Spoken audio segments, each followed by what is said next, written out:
your First Alert weather with Chief Meteorologist Stephen Bowers.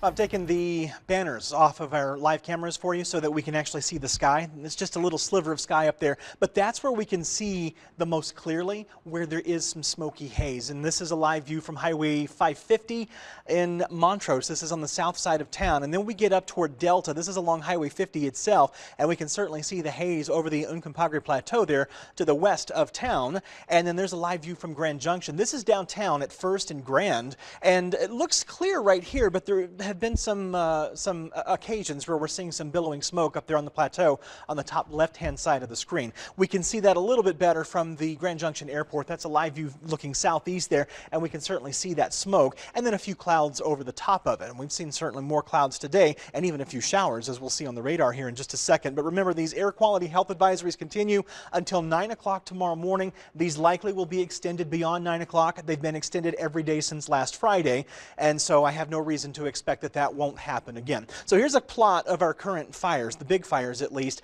I should mention I just saw that the Deer Creek fire, which is the one burning on the south flank of the LaSalle Mountains here in eastern Utah, that one has now expanded to over 11,000 acres. So it is a growing fire, as many of these fires have been doing for the past several days. Radar's not as active now as it was a short time ago. We have had a few showers over the mountains primarily. The lightning is a little bit of a concern to me because we have had a little bit of that too. But with some showers, we've had a few more clouds. The clouds are these brighter white areas that are drifting to the east, but underneath the movement you can kind of see a little dingy hazy gray underneath those brighter clouds. I've circled it because I know it's hard to see there, but what I'll tell you, that's smoke, and some of that is making it up into the eastern sections of the Grand Valley. Watch our future cast here through this evening. You'll see the smoke is thickest near the fires, but it does blow northward toward the Grand Valley this evening, and it's thickest near Delta and Montrose, but it doesn't really go away, though it does thin out around Grand Junction through tomorrow morning. And then from 6 to noon, a lot of us do get a little bit of a smoke break from the thickest of the smoke at least, and then from noon on it just kind of billows up a little bit more and blows off to the east. So near and east of the fires is where the thickest concentrations of that smoke will be.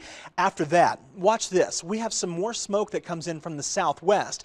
This is from other fires that are down to the southwest, including the big fire burning down around the Grand Canyon. So this is midnight tomorrow night through Wednesday morning. The smoke blows in. It does thin out a little bit as it does so, but it's in high enough concentrations that at the very least we're going to smell it, and in addition to that, we're probably going to have some air quality issues with that as well. So tomorrow's going to be warm, smoky, hazy, and we'll have a few more clouds. We're going to warm quickly from 70s in the morning to the middle and upper 80s or 90s tomorrow afternoon. Right now we're still close to 100 degrees in Grand Junction, and 101 is being reported in Moab, and it's been warm everywhere, of course. And there again is that live view from the airport where 100 degrees is our temperature.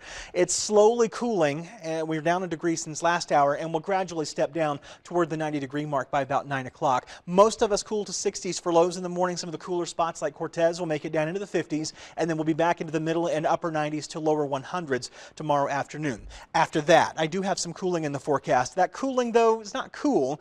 It's just a little cooler. We're talking mid to upper 90s for highs from Wednesday through next Monday around Grand Junction, and a small chance for rain sneaks into the forecast on Friday and Saturday as a cold front slides through. I do have some concern about not only the lightning but also the wind. Sometimes cold fronts will bring some wind with them, and that could be the case on Friday afternoon and evening. Montrose will ease back from middle 90s tomorrow and Wednesday to lower 90s from Thursday on. It's a dry 7-day forecast, aside from maybe a stray shower or two on Friday and Saturday.